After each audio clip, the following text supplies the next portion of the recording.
Brakes are an important system to the operation of your vehicle. When you hear a squeal, that's a warning signal.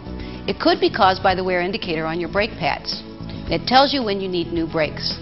But more about that later. First, Brakes 101. What's the difference between disc and drum brakes? Both apply friction to stop your vehicle. And with disc brakes, your foot on the brake pedal activates the hydraulic fluid that engages the piston and the caliper to press the brake pads against the rotor. Now the rotor and the wheel are attached to the hub. The friction of the brake pads against the rotor stops the hub, the wheel, and the vehicle.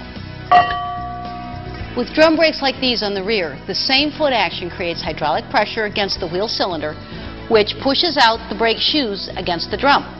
Now the friction of the shoes against the drum stops the wheel and the vehicle. Some drivers are sensitive to how well their brakes are functioning, but sometimes it's hard to tell when the brakes are getting worn and it's time for maintenance. That's where the squealer comes in. This little clip on the doorstop pad is the squealer.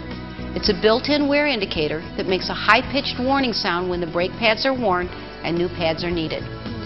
The brake wear warning sound means that soon your brakes will not work well, and that could lead to an accident.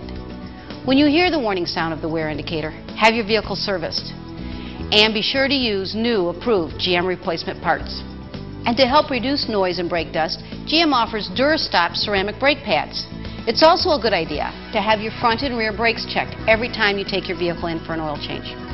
For additional information on brakes, check your owner's manual, and to keep your vehicle and your brakes safe and sound, just see Mr. Goodwrench at one of the nearly 7,000 GM dealers nationwide.